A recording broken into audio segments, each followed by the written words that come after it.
تمام تعریفیں اللہ تعالیٰ جل مجدہ الکریم کے لیے، درود و سلام نبی کرم نور مجسم شفیع معظم احمد مجتبیٰ جناب حضرت محمد مصطفیٰ صلی اللہ تعالیٰ علیہ وسلم کی ذات والا صفات کے لیے حمد و صلات کے بعد،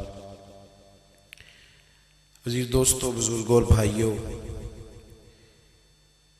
انسان کھائے پیے سوئے جاگے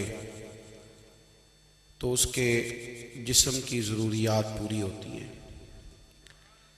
لیکن جب وہ اللہ کا ذکر کرتا ہے، نماز پڑھتا ہے، دعا مانگتا ہے، استغفار پڑھتا ہے، درود و سلام کے گجرے پیش کرتا ہے، تو پھر اس کی روحانی ضروریات پوری ہوتی ہیں۔ آج جس زمانے میں ہم وقت گزار رہے ہیں، لوگوں کی جسمانی ضروریات پوری کرنے کے لیے، غذائی ضروریات پوری کرنے کے لیے بہت سارے بندوبست کیے جا رہے ہیں، لیکن جتنا لوگ اپنی ظاہری ضروریات میں خود کفیل ہوتے جا رہے ہیں، اتنا ہی زیادہ وہ روحانی طور پر کمزور ہوتے جا رہے ہیں۔ گھنٹوں بیٹھ کر گپ شپ کرنے والے لوگوں کے لیے تھوڑی دیر بھی ذکر الہی کرنا مشکل ہو جاتا ہے۔ لمبی چوڑی باتیں کرنے والے، لمبے چوڑے دلائل دینے والے لوگ اور سمجھدار لوگ اور سیانے لوگ عبادت کے معاملے میں سستی کرتے ہیں، عمل کے مسئلے میں کمزور ہو جاتے ہیں۔ تسبیحات کرنا، وظائف پڑھنا، درود و سلام پڑھنا، کم بولنا، سچی بات کرنا، صبر سے رہنا، شکر کو اپنانا، قناعت اختیار کرنا، حسد، بغض، عداوت سے بچنا، یہ لوگوں کے لیے مشکل ہو جاتا ہے۔ پھر اس کا نقصان یہ ہے کہ معاشرہ ایک عجیب سی بے سکونی اور بے قراری کا شکار ہے۔ جیب میں بہت زیادہ پیسے رکھنے والا، خوش شکل نظر آنے والا، پیٹ بھر کے روٹی کھانے والا شخص بھی ڈھونڈتا پھرتا ہے کہ آخر میں پریشان ہوں کیوں۔ آپ انسانیت کی تاریخ پڑھیں گے تو آپ کو معلوم ہوگا کہ انسان نے کبھی پتھر کی پوجا کی، کبھی معاذ اللہ چاند سورج کی، درختوں کی، بتوں کی پوجا کی۔ معاذ اللہ یہ غلط ڈائریکشن پہ تو چڑھ گیا، لیکن ایسا نہیں ہے کہ کوئی بندہ دنیا میں آیا ہو اور کسی کی اس نے عبادت نہ کی ہو۔ اس لیے کہ اللہ تبارک و تعالیٰ نے جس طرح ہمارے جسم میں کھانے کی طلب رکھی ہے، پینے کی طلب رکھی ہے، سونے کی طلب رکھی ہے، اسی طرح اللہ تعالیٰ نے عبادت کے لیے طلب رکھی ہے جسم میں۔ یہ تو ہوا کہ انسان گمراہ ہو گیا، غلط رستوں پہ چل نکلا، اس نے جھوٹے معبودوں کی طرف معاذ اللہ توجہ کر لی، لیکن وہ کسی نہ کسی کے سامنے جھکتا رہا، چونکہ اس کے وجود میں طلب تھی، شوق تھا اسے کہ وہ عبادت کرے۔ اللہ تبارک و تعالیٰ جب مسلمان کو توفیق دے اور اللہ کی بارگاہ کی جانب وہ رجوع کرے، تو پھر اس کا رویہ یہ ہونا چاہیے کہ اس کی توجہ ہو اللہ کی جانب۔ ہمارے ہاں تسبیحات پڑھ لی جاتی ہیں اگر کبھی موقع ملے، لیکن وہ خاص انہماک، وہ خاص شوق، وہ خاص ذوق اللہ تبارک و تعالیٰ کی عبادت کا، ایک ہوتا ہے نماز پڑھنا، ایک ہوتا ہے اہتمام کے ساتھ نماز پڑھنا، یعنی ذرا وقت پہ اٹھنا، ذرا صحیح کر کے وضو کرنا، ذرا شوق سے مصلی بچھانا۔ ایک ہوتا ہے تسبیح پڑھ لینا، اور ایک ہوتا ہے ذرا تھوڑا سا شوق کے ساتھ اللہ کو یاد کرنا۔ آپ کبھی جو میں نے آیہ کریمہ پڑھی، اس کی آپ شان نزول دیکھیں۔ نبی کریم صلی اللہ تعالیٰ علیہ وسلم کے کچھ صحابہ اللہ کی محبت کے شوق میں حضور کی بارگاہ میں حاضر ہوئے، اور انہوں نے آ کے عرض پتہ کیا کیا؟ عرض کرنے لگے، یا رسول اللہ صلی اللہ تعالی علیہ وسلم سالوں بیت گئے ہیں سجدے کرتے ہوئے، حضور سالوں بیت گئے ہیں تسبیح پڑھتے ہوئے، سالوں بیت گئے کہتے ہوئے کہ سبحان اللہ وہ پاک ہے، ہمیں سالوں بیت گئے یہ کہتے ہوئے کہ اللہ اکبر وہی سب سے بڑا ہے، سالوں بیت گئے کہتے ہوئے کہ الحمدللہ ساری تعریفیں اللہ کے لیے، سالوں بیت گئے اس کی تسبیح کرتے، تحلیل کرتے، تکبیر کہتے۔ حضور اب نہ ہمارا اپنے رب سے ملنے کو جی چاہتا ہے، کبھی اے حقیقت منتظر نظر آنا لباس مجاز میں، لاکھوں سجدے تڑپ رہے ہیں میری جبین نیاز میں۔ اور اقبال کہنے لگے کہ تیرے عشق کی انتہا چاہتا ہوں، تو میری سادگی دیکھ کیا چاہتا ہوں، میرا ذرا سا تو دل ہے مگر شوق اتنا، میں وہی لن ترانی سنا چاہتا ہوں۔ میرا بھی دل کرتا ہے کہ اللہ میں تجھے کہوں میں تجھے دیکھنا چاہتا ہوں، جس طرح حضرت موسیٰ کلیم علیہ السلام نے کہا تھا، اور تو مجھے کہے کہ لن ترانی تو نہیں دیکھ سکتا، ذرا سا تو دل ہے مگر شوق اتنا، میں بھی وہی لن ترانی سنا چاہتا ہوں۔ پھر کہنے لگے بھری بزم میں راز کی بات کہہ دی، بڑا بے ادب ہوں سزا چاہتا ہوں۔ دیکھو سب لوگوں کے بیچ ہی میں نے یہ کہہ دیا۔ میرے عزیز صحابہ نا شوق میں، کتنے سارے لوگ ہیں آپ، کتنی ماشاءاللہ بڑی تعداد میں آپ آئیں، ہم بھی کبھی اس شوق میں گئے ہیں کہ ہمارے رب کو دیکھنے کو دل چاہتا ہے، ہمارا جی چاہے وہ کبھی ہمیں ملے، ہم کبھی اس کی زیارت کریں، اس کی بارگاہ کرم میں ہم حاضر ہوں۔ صحابہ نے عرض کیا یا رسول اللہ صلی اللہ تعالی وسلم ہمارا رب کہاں ہے؟ ہمارا نا اپنے رب کو دیکھنے کو جی چاہتا ہے۔ جب صحابہ نے یہ عرض کیا تو اللہ نے قرآن مجید نازل کیا، فرمایا وَإِذَا سَأَلَكَ عِبَادِي أَنِّي فَإِنِّي قَرِيبٌ، محبوب جب میرے بندے آپ کی بارگاہ میں آ کے میرے بارے میں پوچھیں نا تو ان سے کہہ دینا میں ان کے قریب ہی ہوں، قریب ہی ہوں۔ دلیل کیا ہے؟ بھائی اذا دان، یہ جب بھی مجھ سے دعا مانگیں گے میں ان کی دعاؤں کو قبول فرماؤں گا، میں ان کے قریب ہوں، میں ان کے قریب ہوں، یہ جب بھی دعا مانگیں گے نا میں قبول کروں گا، میں ان کے قریب ہوں۔ اللہ تبارک و تعالیٰ کے بندے اللہ سے محبت کرتے، رب کی بارگاہ میں جھکتے، اس کو اپنے دکھ سناتے، اس کے پیارے محبوب صلی اللہ تعالیٰ علیہ وسلم کا وسیلہ لے کے اس کے حضور حاضر ہو جاتے، پیشانیاں سجدوں سے روشن ہوتی۔ ہم نا ہر چیز کے لیے وقت نکالتے ہیں، ہر چیز کے لیے، لیکن عبادت کے لیے وقت نہیں نکالتے۔ ہر شے آباد ہے، ہر شے، ہماری فیس بک بھی آباد ہے، واٹس ایپ بھی آباد ہے، ہمارے ٹویٹر بھی آباد ہیں، ہماری ہر چیز آباد ہے، سب سے کم آباد ہمارا مصلی رہ گیا ہے، سب سے کم۔ وہ لوگ اب ڈھونڈنے سے ملتے ہیں جن کی بغل میں مصلی ہوتا تھا۔ میرے بھائی آپ کتنا کو دنیا کے پیچھے بھاگو گے تھکا دے گی، کتنا دولت کے پیچھے بھاگو گے تھکا دے گی۔ آپ جب اپنی زندگی میں جمع تفریق کرو گے نا تو مرتے وقت احساس ہوگا کہ سارا کچھ تو لوگوں کے لیے کیا، اپنے لیے تو کر ہی کچھ نہیں سکے۔ اور ہم عبادت کے معاملے میں بہانے بازی بھی کرتے ہیں، ہم کہتے ہیں اوہو رزق کمانا بھی تو عبادت ہی ہے نا، تو میں حلال روزی کے لیے جا رہا ہوں، یہ بھی تو عبادت ہے نا۔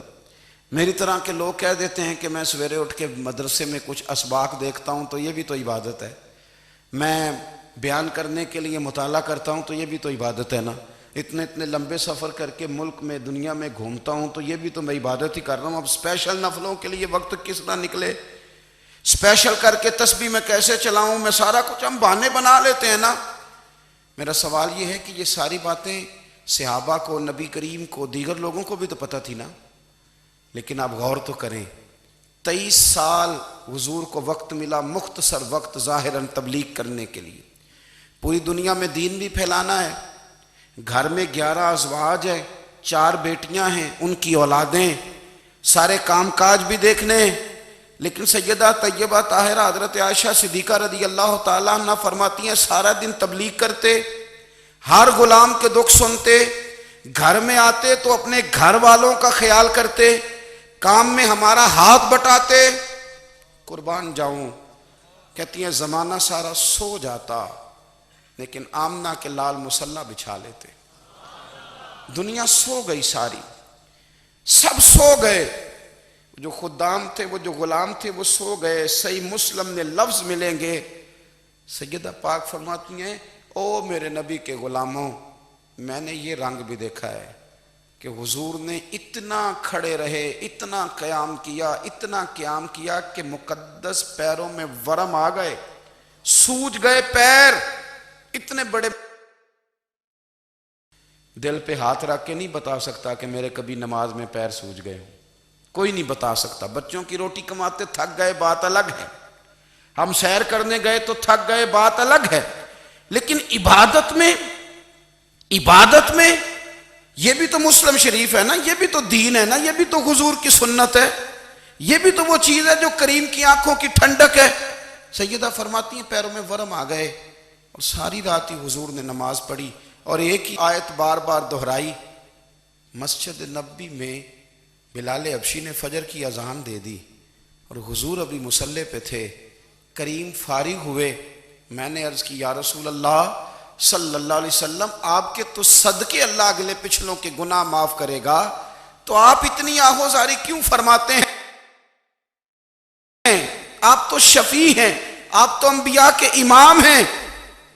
تو حضور نے فرمایا عائشہ تم نے گنوایا ہے نا میرے اللہ کی مجھ پر کتنی رحمت ہے، افلا اکون عبدا شکورا، فرمایا اگر اس نے اتنی نعمتیں دی ہیں تو کیا میں اس کا شکر گزار بندہ نہ بنوں؟ میں شکر گزار بندہ نہ بنوں اس کا؟ پھر اگر اتنی نعمتیں اس نے دی ہیں، مجھے اتنا نوازا ہے، تو پھر میں اس کے سامنے سجدے نہ کروں؟ او میرے بھائی، بڑے قابل فخر لوگ ہیں ہم کہ ہم نبی پاک کے غلام ہیں، ہم قابل فخر ہیں کہ نبی کریم کے غلام ہیں۔ کیا کبھی اس غلامی کے شکرانے میں بھی 2 نفل پڑھے کہ یا اللہ تیرا شکر ہے تو نے ہمیں حضور کا غلام بنایا ہے؟ یاد رکھیں کہ اپنی روحانی زندگی کو آباد کریں، استغفار پڑھیں، تسبیحات کریں۔ حضرت عبداللہ ابن عمر رضی اللہ تعالیٰ عنہ حضرت عمر کے صاحبزادے، مکہ مکرمہ میں ان کی قبر ہے۔ میں نے جب انہیں پڑھا تو مجھے ان سے بڑا پیار ہو گیا، لیکن آپ کو پتہ ہے وہاں جا کے کسی شخص کا مزار تلاش کرنا یا پوچھنا ایک مشکل کام ہوتا ہے۔ تو ایک دفعہ میں مکہ شریف میں حاضر تھا، تو ایک گاڑی والا ڈرائیور مجھے کہنے لگا کہ مولانا میں آپ کو جانتا ہوں، مجھے آپ سے محبت ہے، ایک بات بتاؤں آپ کو؟ میں نے کہا بتاؤ۔ کہنے لگے حضرت عبداللہ ابن عمر کی قبر دیکھنی ہے۔ میں نے کہا یہ تو نہیں کہہ رہا، یہ کسی نے بندوبست کرایا ہے، یہ اللہ نے تیرے دل میں بات ڈالی ہے، یہ ہو گیا تو لے چل مجھے۔ حضرت عبداللہ ابن عمر کو نبی پاک نے فرمایا تھا راجل صالح، یہ نیک بندہ ہے، یہ متقی آدمی۔ حضرت عبداللہ ابن عمر رضی اللہ تعالیٰ عنہ سیدنا فاروق اعظم رضی اللہ تعالیٰ عنہ کے صاحبزادے ہیں، اور ان کی ہمشیرہ سیدہ حفصہ رضی اللہ تعالیٰ عنہ حضور کی زوجہ محترمہ ہے۔ ایک دن اپنی ہمشیرہ سے کہنے لگے کہ نبی کریم صلی اللہ تعالیٰ علیہ وسلم گھر میں آئے نا، اور اگر حضور غم امت میں پریشان نہ ہوں، طبیعت کو حشاش بشاش دیکھو، تو ذرا پوچھنا تو صحیح حضور کا میرے بارے میں کیا خیال ہے، پوچھنا تو صحیح کہ کریم کی بارگاہ میں میرا کیا مقام ہے، میرے بارے میں حضور کیا فرماتے ہیں۔ اب بہن کو کام بتائے اور بتائے بھی بھائی، اور پھر بہن وہ کام نہ کرے، یہ تاریخ میں ہوتا نہیں۔ حضرت عمر فاروق رضی اللہ تعالیٰ عنہ کی صاحبزادی ام المومنین رضی اللہ تعالیٰ عنہ فرماتی ہیں کہ میں تو بس منتظر تھی، انہوں نے تو کہا تھا نا کہ اگر تم حشاش بشاش دیکھو تو بات کرنا، لیکن حضور تشریف لائے، میری باری تھی، میرے گھر تشریف لائے، کھانا پیش کیا تو فوراً میں نے عرض کی حضور ایک بات پوچھنی تھی۔ تو حضور نے فرمایا پوچھئے۔ میں نے عرض کی حضور میرے بھائی عبداللہ ابن عمر کے بارے میں آپ کا کیا خیال ہے؟ نوجوانوں میری بات پہ غور کرنا، میرے بھائی کے بارے میں آپ کا کیا خیال ہے؟ تو نبی کریم صلی اللہ تعالیٰ علیہ وآلہ وسلم نے میری طرف دیکھا، اور پھر حضور زیر لب تھوڑا مسکرائے، اور بریلی کے امام کہتے ہیں کہ حضور مسکرا دیتے تھے نا تو جو بڑا دکھی ہوتا تھا وہ بھی ہنس پڑتا تھا۔ اب سوال پیدا ہوتا تھا کہ پھر تو اس مسکراہٹ کے لیے انتظار کرنا پڑتا ہوگا کئی کئی مہینے کہ حضور مسکرائیں تو رونے والے ہنسیں، تو اعلیٰ حضرت فرماتے ہیں نہیں، انتظار نہیں کرنا پڑتا، یہ مسکراتے رہنا تو حضور کی عادت ہے۔ جس کی تسکین سے روتے ہوئے ہنس پڑے اس تبسم کی عادت پہ لاکھوں سلام۔ یعنی یہ تو عادت ہے حضور کی مسکراتے رہنا، اس کے لیے انتظار نہیں کرنا پڑتا۔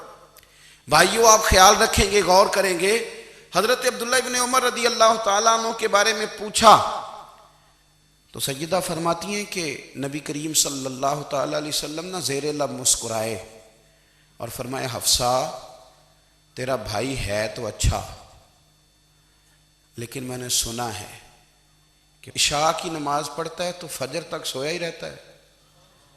او نوجوانوں، 10 بجے تک سونے کی بات نہیں ہوئی، 9 بجے تک سونے کی بات نہیں ہوئی، 11 بجے اٹھنے کی بات نہیں۔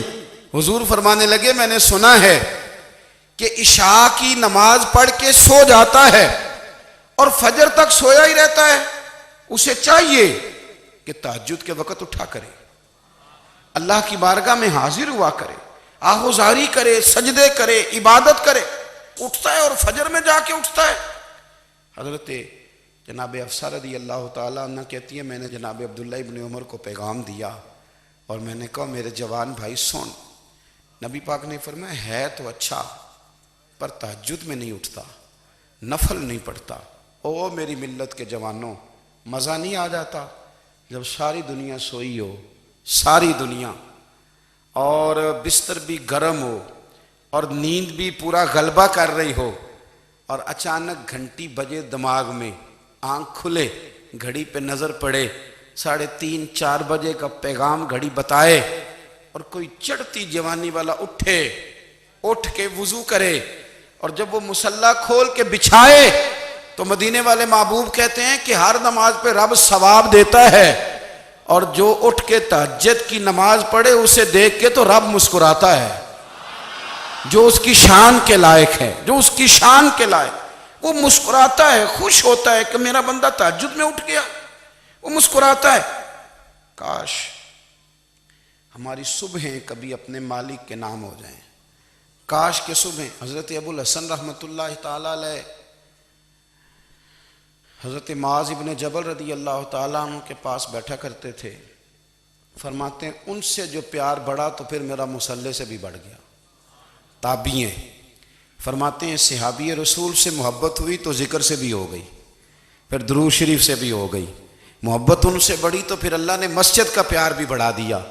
آپ فرماتے ہیں کہ میری ہر وقت طبیعت چاہتی تھی کہ بس اللہ اللہ کروں، بس اللہ اللہ کروں، بس نہ میں ذرا تھوڑی جان چھڑاؤں لوگوں سے، کوئی 10 منٹ ملے تو میں کوئی 4 نفل پڑھ لوں، میں تھوڑا سا نہ بچوں لوگوں سے، اور مجھے تسبیح ملے تو میں نہ کچھ 400-500 دفعہ استغفار پڑھوں، سبحان اللہ، الحمدللہ، اللہ اکبر، لا حول ولا قوت الا باللہ، میں نہ تسبیحات پڑھوں۔ فرماتے ہیں کہ بچے تھے گھر میں 6-7، غربت تھی، کام ملتا کوئی نہیں تھا، اور میں کام چور نہیں تھا، کام ڈھونڈتا تھا، پر اللہ کی قدرت کے کام نہیں ملتا تھا۔ فرماتے ہیں کہ میں نے ایک دن اپنی اہلیہ سے کہا کہ آج میں پھر جاتا ہوں کام ڈھونڈنے، تو میری بیوی بڑی فرما بردار تھی، پر اس دن نہ غربت کے ہاتھوں تنگ آ کے کہنے لگی آج نانا کوئی تو چیز لے کے آیا، تو مجھ سے بچوں کی بھوک نہیں دیکھی جاتی، یہ سب روگاں دا روگ محمد جس دا نام غریبی، کنڈ بلا کے لنگ جاندے نہیں دوست یار قریبی، تو آج نہ کچھ لے کے آیا تو میں بچے لے کے میکے چلی جاؤں گی۔ شیخ فرماتے ہیں کہ میں بڑا پریشان گھر سے نکلا، پر میں نے صبح سے لے کے زور تک کام ڈھونڈا، کام ملا کوئی نہیں، تو میرے دل میں خیال آیا چلو کام نہیں ملتا تو اللہ اللہ تو کرے نا، چلو بندوں کی مزدوری نہیں ملتی تو رب کریم کی عبادت ہی کرتے ہیں۔ فرماتے ہیں کہ میں نے نا فرات کے پانی سے وضو کیا، نہر کے، شدید دھوپ تھی، ساتھ ریت تھی اور ریت تپ رہی تھی، میں نے اپنا رومال وہیں مصلی کے طور پر بچھا لیا، اور فرماتے ہیں کہ زور سے لے کر عصر تک نماز پڑھی، دھوپ بھی پورے زور پہ، پر میرے سجدے کا ذوق بھی پورے زور پہ۔ فرماتے ہیں سورج بھی چمک رہا ہے اور رب کی عبادت کا ذوق بھی پورے زور پہ، میں سجدہ کروں تو پھر میرا اٹھانے کو جی نہ چاہے، میرے استاد لکھا کرتے تھے، یہ ان کا شعر ہے، وہ کہا کرتے تھے مجھے سوز دے، مجھے ساز دے، اور مجھے نیم شب کا نیاز دے، دم سجدہ خود کو میں توڑ دوں، مجھے ایسا ذوق نماز دے۔ اور میں تیری بہار کا پھول ہوں، میں کھلا بھی ہوں تو تیرے لیے، مجھے میری شاخ سے توڑ لے، مجھے اپنی زلف کا ناز دے۔ بھائی فرماتے ہیں کہ عصر تک میں نے نفل پڑھے، دل ڈھلنے لگا، عصر کی نماز پڑھی اور میں وہاں سے چلا۔ اب میں جب نکلنے لگا تو دل میں خیال آیا کہ چھوٹی چھوٹی دیواریں ہیں گھر کی، بغیر کچھ لیے جاؤں گا تو بیوی دور سے دیکھے گی تو شور کرے گی کہ پھر خالی ہاتھ آ گیا ہے۔ کہتے میں نے اپنے اسی رومال میں جس پہ میں نے نماز پڑھی تھی نا، رومال میں کی آخی دے پنجابی جو صافہ کہتے ہیں، اسی میں نا میں نے کچھ ریت بھر لی کہ وہ دور سے دیکھے گی تو سمجھے گی کچھ لے کے آیا ہے، چلو جا کے اسے بتا دوں گا کہ آج پھر مزدوری نہیں ملی۔ کہتے ہیں وہ ریت لے کر جب میں گھر میں گیا تو پہلے بیوی دروازے پہ کھڑی ہوتی تھی، پوچھتی تھی خالی ہاتھ آ گئے ہو؟ آج میں نے دیکھا تو ہے ہی کوئی نہیں۔ فرماتے ہیں میں اندر داخل ہوا، سلام لیے، کونے میں میں نے وہ رومال رکھ دیا اور میں نے آواز دی کہ بھلی مانس کہاں ہو؟ تو وہ کہنے لگی آپ منہ ہاتھ دھو لیں، میں روٹی لے کے آئی۔ میں نے کہا روٹی کہاں سے آ گئی؟ یہاں تو کئی دنوں کے فاقے، تو کئی دنوں کی غربت ہے، یہاں تو اس گھر میں تو فقیری ہے۔ فرماتے ہیں کہ وہ روٹی لے کے آئی اور اس وقت کی جو موجودہ نعمتیں تھیں، سمجھ لیں سلاد، اچار، ہر چیز ساتھ لائی۔ میں نے کہا کہ بچے کہاں گئے؟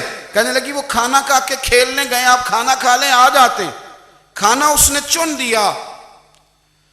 میں نے حیرت انگیز لہجے میں ساری نعمتیں اپنے دسترخوان پہ دیکھ کر کے بیوی سے پوچھا یہ کہاں سے آیا کھانا؟ بچوں کو تو نے کہاں سے کھانا کھلایا؟ یہ سارا کچھ کیسا ہے؟ تو کہنے لگی پتہ نہیں آج آپ کس کریم کی مزدوری کرنے چلے گئے تھے، پتہ نہیں کس کریم کی، میرے گھر میں تو اتنی نعمتیں آئی ہیں کہ مجھ سے سنبھالی نہیں جا رہی، اتنا اناج ہے، اتنا گندم ہے، کس کریم کے دروازے آج چلے گئے تھے؟ یہ کہتے کہتے وہ اٹھی اور اٹھ کر کے کہنے لگی پہلے بڑا کچھ آیا تھا، اب کیا لے آئے ہو؟ اور جا کر کے نا اس نے وہ ریت والا رومال کھولا، کہنے لگے میں تو لے کے آیا تھا ریت، تو میرے رب نے اسے بھی سونے اور ہیرے بنا دیا تھا۔ جب آپ کی توجہ اللہ کی جانب، میرے نبی پاک صلی اللہ تعالی علیہ وسلم نے فرمایا ہر چیز اپنے رب سے مانگ، ہر چیز مانگ، ہر چیز مانگ۔ یا رسول اللہ کیا کچھ؟ میرے محبوب نے فرمایا تیرے گھر میں نمک بھی ختم ہو جائے تو وہ بھی اپنے رب سے مانگا کر، تو مانگنا وہ تجھے دے گا، تو اس کی بارگاہ میں کشکول طلب دراز تو کرنا۔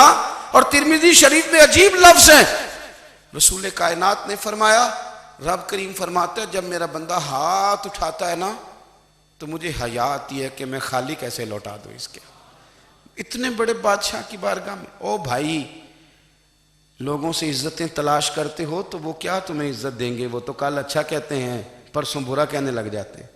لوگوں کے سامنے گڈ بک میں آنا چاہو گے تو وہ تو سویرے تمہارے بارے میں کچھ کہیں گے، شام کچھ اور کہیں گے۔ اپنی روحانی زندگی آباد کریں، اپنے مسلح کو وقت دیں، اور دنیا سے چھپ کر اس موبائل کو بند کر کے اور اپنے آپ سے بھی چھپ کے اور تنہا ہو کے چھپا کے سارا کچھ اپنے آنسو اپنے رب کی بارگاہ میں پیش کریں، اس کے حضور حاضری دیں۔ سنو نا ترمذی کی حدیث، اور اسے یاد رکھنا، نبی پاک علیہ السلام نے فرمایا اپنے دکھ لوگوں کے سامنے نہ بیان کرنا، سیٹھوں نوابوں کو نہ بتاتے پھرنا، دنیا داروں کے سامنے جا کے نہ رونا کہ میں تکلیف میں ہوں۔ فرمایا اگر دنیا داروں کو دکھ بتاؤ گے رب تمہیں کبھی غنی نہیں کرے گا، اور لوگ ہیں کہ الٹا مذاق اڑائیں گے۔ آپ کی جس سے بڑی پکی یاری ہے نا، پکی، وہ تب تک پکی ہے جب تک آپ نے 50,000 مانگا نہیں، اور جس وقت آپ نے کہہ دیا کہ میں مجبور ہوں میری مدد کر تو پھر ختم ہو گئی دوستی۔ لوگوں کی تعلقات آپ کے ساتھ تب تک ہیں جب تک آپ ان سے کوئی ضرورت وابستہ نہیں کرتے۔ کریم محبوب فرمانے لگے بندوں کے سامنے دکھ نہ بیان کرنا، اللہ تجھے کبھی غنی نہیں کرے گا، تو اپنے دکھ اپنے رب کو بتا، تو دعائیں مانگ، تو اس کی بارگاہ میں حاضر ہو، تو اس کے حضور عرض کر۔ فرمایا اپنے دکھ اپنے رب کو بتا، وہ جلدی کرے یا دیر سے کرے تجھے ساری دنیا سے بے نیاز کر دے گا، تجھے کسی کا محتاج نہیں رہنے دے گا۔ اپنے مسلح کو، اپنی دعاؤں کو. ایک بزرگ فرماتے ہیں میں نے دعا مانگنے کا طریقہ اپنی بیوی سے سیکھا. دعا مانگنے کا طریقہ اپنی، سیکھنے والے تو اپنے بچوں سے بھی سیکھ لیتے ہیں، سیکھنے والے تو ہر ایک سے سیکھتے ہیں. وہ کہتے ہیں میں نے دعا مانگنے کا سلیقہ اپنی بیوی سے سیکھا ہے. حضرت وہ کس طرح؟ فرمانے لگے میری بیوی نے نا مجھے کوئی کام بتایا، کچھ پیسوں کی ضرورت کے لیے کہا، تو میں نے اسے کہا کہ بھئی ابھی میرے پاس نہیں ہے، کچھ دنوں میں آتے ہیں تو میں دے دوں گا. عورتوں کی عادت ہوتی ہے وہ بار بار یاد کراتی ہیں. 2-4 دنوں کے بعد پھر اس نے کہا حضرت وہ میں نے کہا تھا کچھ پیسے، میں نے اسے کہا کہ ابھی میرے پاس نہیں ہے، کچھ دنوں میں ملتے ہیں تو میں تمہیں دے دوں گا. اس نے کچھ دنوں کے بعد پھر کہا حضور وہ میں نے کچھ پیسے کہے تھے. فرماتے میں نے ڈانٹ دیا، میں نے کہا کہ کیا تو روز مجھے شرمندہ کرتی ہے، کہا نا میرے پاس نہیں ہے، ہوں گے تو دے دوں گا، تو روز یاد کراتی ہے. فرماتے ہیں اس نے پہلے تو میری ڈانٹ کو سہا، پھر میرے سخت جملوں نے اس کی آنکھوں میں آنسو پیدا کر دیے، پھر اس نے اپنے آنچل میں اپنے اس دکھ کو سمیٹا، اور پھر اس نے ایک جملہ کہا تو میں رو پڑا اور مجھے اپنے رب سے مانگنے کا طریقہ آ گیا. مجھے کہنے لگی حضرت جی آپ نے ڈانٹ دیا میں نے سہ لیا، پر آپ ہی میرے شوہر ہیں، بتائیں نا آپ سے نہ کہوں تو میں کس سے جا کے کہوں. فرماتے ہیں میں رو پڑا اور میں کھل کے رویا اور میں تڑپ کے رویا اور پھر میری سسکیاں بند گئیں. تو مجھے کہنے لگی آپ کو کیا ہوا؟ میں نے کہا مجھے بھی دعا مانگنی آ گئی ہے. جب میں اسے کہوں گا نا اللہ تو ہی میرا رب ہے، میں تجھ سے نہ کہوں تو میں کس سے جا کے کہوں؟ میں کیوں کسی بندے سے سوال کروں؟ میں کیوں کسی دنیا دار سے کہوں؟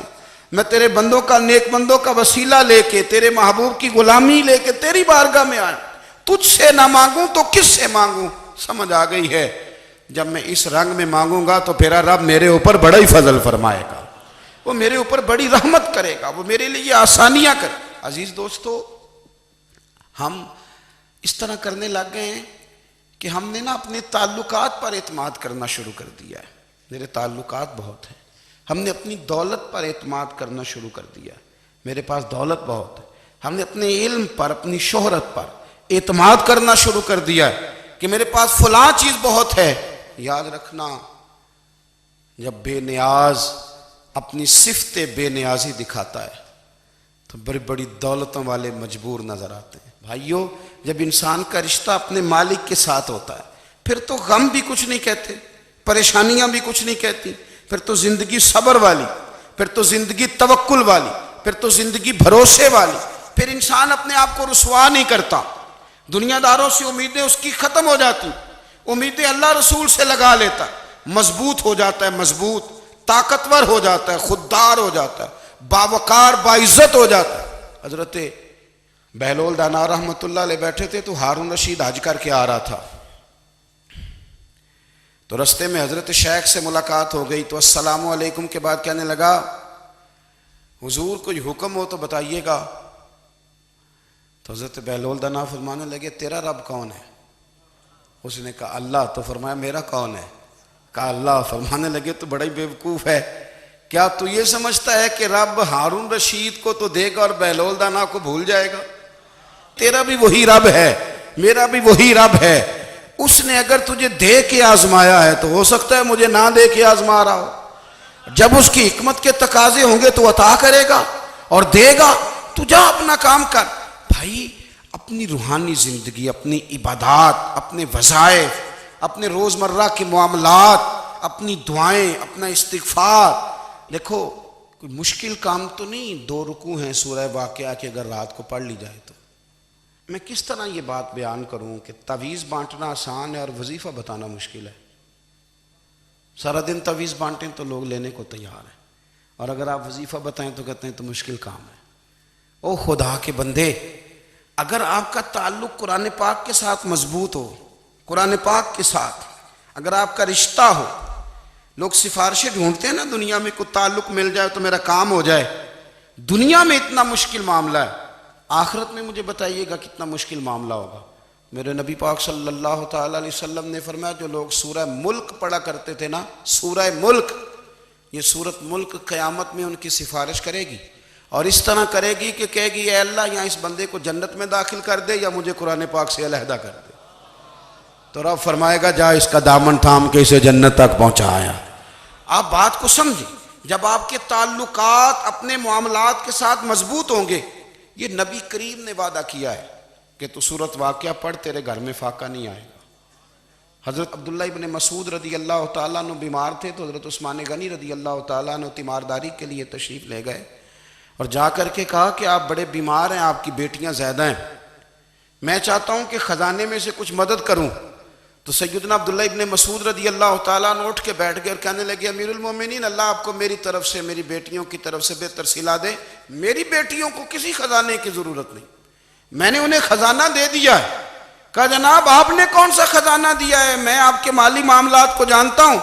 تو فرمانے لگے امیر المومنین، میرے نبی کریم نے فرمایا ہے جو سورت واقعہ پڑھے اسے کبھی فاقہ نہیں آتا. میں نے بیٹیوں کو یاد کرا دی ہے، یہ خزانہ میں نے انہیں دے دیا ہے. وہ سارے والدین سنیں جو بیٹیوں کے لیے پریشان رہتے ہیں. حضرت عبداللہ ابن مسعود نصیحت کر رہے ہیں، فرمانے لگے میں نے سورت واقعہ یاد بھی کرا دی ہے، پڑھنے کی عادت بھی ڈال دی ہے. حضور نے فرمایا ہے جو سورت واقعہ پڑھے اسے فاقہ نہیں آتا. کہنے لگے چاند تو اپنی جگہ چھوڑ سکتا ہے، سورج گر سکتا ہے، تارے ٹوٹ سکتے ہیں، پر مدینے والے رسول کی بات غلط نہیں ہو سکتی. حضور نے فرمایا فاقہ نہیں آئے گا تو انشاءاللہ کبھی بھی نہیں آئے گا. کرنے کا کام یہ ہے کہ ہم اپنے معاملات، اپنی عبادات، اپنی دعائیں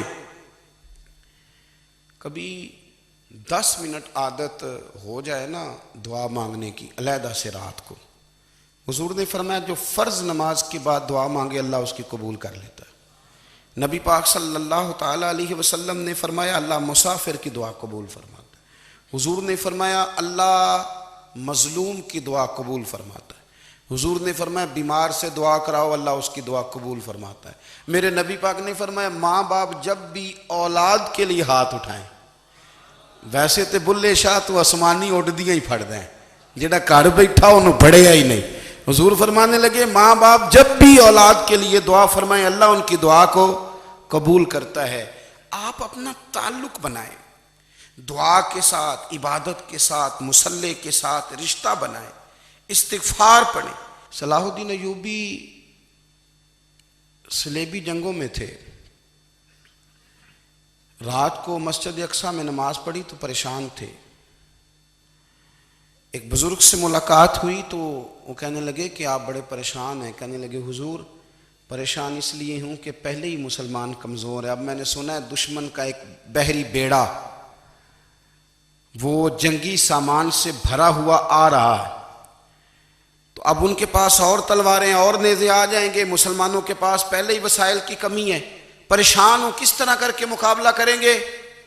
یہ بات کہتے ہی صلاح الدین ایوبی نے بزرگوں سے کہا حضور آپ بھی دعا کرنا، دعا کی بڑی طاقت ہے. میرے نبی پاک نے فرمایا دعا مومن کا ہتھیار ہے، دعا مومن کا، دعا مومن کا. حضور نے فرمایا تقدیر کو سوائے دعا کے کوئی چیز نہیں بدل سکتی. دعا مومن کا ہتھیار ہے، یہ کافر کے پاس کوئی نہیں، یہ ہتھیار ہے مومن کا. اللہ کرے آپ کو سمجھ آئے. پھر سنیں کئی بار کہہ چکا ہوں یہ ہتھیار ہے. کافر کے مقابلے میں جو تیرے پاس سب سے بڑا ہتھیار ہے وہ دعا ہے. دعائیں کرانی چھوڑ دی، کرنی چھوڑ دی، لینی چھوڑ دی. حضرت سیدنا انس بن مالک رضی اللہ تعالیٰ عنہ فرمایا کرتے تھے میں نے وہ رنگ دیکھا ہے جب حضور دعا مانگتے تھے اور حضور کی مقدس آنکھوں میں آنسو بھی ساتھ ہی بہا کرتے تھے، میں نے وہ انداز دیکھا. تو صلاح الدین ایوبی بزرگ سے کہنے لگے آپ بھی دعا کیجیے، اور خود رونے لگے اور سر سجدے میں رکھ کے رونے لگے اور عشاء سے لے کر فجر تک روئے، خوب روئے. صبح وہ بزرگ آئے تو صلاح الدین ایوبی کا خوبصورت اور ہنستا ہوا چہرہ دیکھا. کہنے لگے آپ بڑے خوش ہیں، رات تو میں نے بڑے روتے ہوئے دیکھا تھا. تو کہنے لگے حضور وہ جو بحری بیڑا آ رہا تھا نا وہ پانی میں ڈوب گیا ہے، اب وہ نہیں آ رہا، ابھی خبر آئی ہے تو میں بڑا خوش ہوں. بزرگ کہنے لگے اٹھ سینے سے لگ اور سن ایک بات، وہ بحری بیڑا پانی میں نہیں ڈوبا، وہ تیرے آنسوؤں میں ڈوب گیا ہے. وہ جو تو رات رویا ہے نا رب کریم کی بارگاہ میں تو وہ ڈوب گیا ہے. بھائی اپنا مصلی کا، عبادت کا، وظائف کا، اللہ اللہ کا سلسلہ اس کو مضبوط کریں، اپنی دعاؤں کے تعلق کو مضبوط کریں۔ دعائیں بڑے انقلاب برپا کر دیتی ہیں۔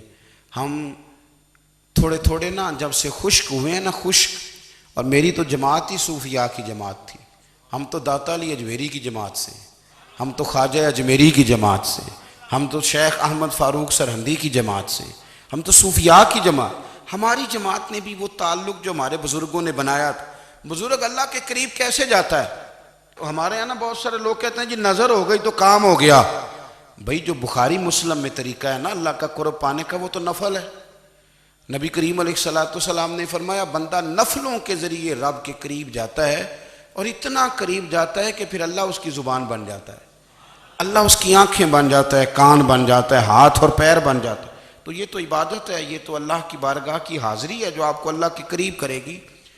تو اپنے نماز کو اہمیت دے کے ادا کریں، نمازیں موبائل بند کر کے ادا کریں۔ لیکن نا کچھ لوگ کہتے ہیں مجھے ٹائم نہیں ملتا نماز کا، تو میں کہتا ہوں یہ آپ نے بڑی جرت کی بات کی ہے۔ مجھے کو میرا پیر بھائی کہہ دینا میرے پاس ٹائم نہیں آپ کو ملنے کا، تو میں کہتا ہوں آج کے بعد آنا ہی نہ۔ تو کیا سمجھتا ہے، تو بہت بڑا آدمی ہے، تیرے پاس ٹائم نہیں ہے اور ہمیں ملنے کا ٹائم، موج کر۔ تو آپ نے اللہ رسول کو ہی کہہ دیا ٹائم نہیں۔ اور عجیب فلسفہ ہے نا، کہا جائے نماز پڑھنے آؤ تو کہتے ہیں کپڑے ٹھیک نہیں، اور کہا جائے کہ آؤ ذرا دعوت پہ چلیں تو کہتے ہیں ایک منٹ ٹھہر میں کپڑے بدل کے آیا۔ نماز کے لیے کہا تو کہتا ٹھیک نہیں، دعوت کے لیے کہا تو کہتا میں ذرا تیاری کر لوں، یوں جانا مناسب نہیں۔ یہ معاملہ ٹھیک نہیں۔ رب تو فرماتا ہے کہ جب تو مسجد میں آ تو زینت اختیار کر کے آ، خوب ذوق سے دعا مانگیں، خوب شوق سے نماز پڑھیں، خوب استغفار کا مزاج بنائیں۔ آپ لوگوں کے بیچ رہ کے سوکھ حاصل کرنا چاہتے ہیں، لیکن آپ کو پتہ ہے کئی مہینے غار حرا میں رہنا بھی مدینے والے محبوب کا طریقہ ہے۔ ہر سال اعتکاف بیٹھنا الگ سے، یہ بھی حضور کا طریقہ ہے۔ مسجد نبوی کے اندر دروازہ کھلتا تھا نبی کریم کا، پر گھر کے اندر نفل پڑھے نبی پاک نے۔ اور حضور فرماتے ہیں کچھ نفل نماز گھر میں بھی پڑھا کرو، گھر کو قبرستان نہ بناؤ۔ ہمارا گھر اللہ کے ذکر سے آباد ہوگا اگر ہم نماز پڑھیں گے نا۔ میں جب سنت پڑھنے کے لیے گھر میں کھڑا ہوتا ہوں تو میرا جو 2.5-3 سال کا بیٹا ہے نا، وہ بھی میرے ساتھ نماز پڑھنی شروع کر دے۔ اسے پتہ کوئی نہیں نماز کیا ہوتی ہے، لیکن وہ بھی نا سجدہ نہ بھی کرنا ہے تو ساتھ لیٹ ضرور جاتا ہے۔ پتہ چلا بچے لیکچر دینے سے نماز نہیں پڑھتے، نماز شروع کر دیں تو بچے بھی شروع کر دیتے ہیں۔ ہم جب پریشان ہوتے ہیں تو لیکچر دیتے ہیں، تو لیکچر تو باہر شاید چل جائے، گھر میں کیسے چلے گا؟ گھر میں تو عمل چلے گا۔ تو میرے عزیز، آج کے اس روحانی اجتماع میں ہمارے دوستوں نے جو محنت کی، ہم نے بار بار اپنی نیت سے پوچھا خدا ہمیں معاف کرے اگر کوئی ذاتی شہرت ہے، کوئی ہمارے ذاتی مفادات ہیں، رب ہمیں ہدایت دے۔ ہماری یہ خواہش تھی کہ روحانی اجتماع ہمیں تھوڑا سا اللہ اور اس کے رسول کے جانب مائل کرے، کچھ ہمارا رشتہ مصلی کے ساتھ مضبوط کرے۔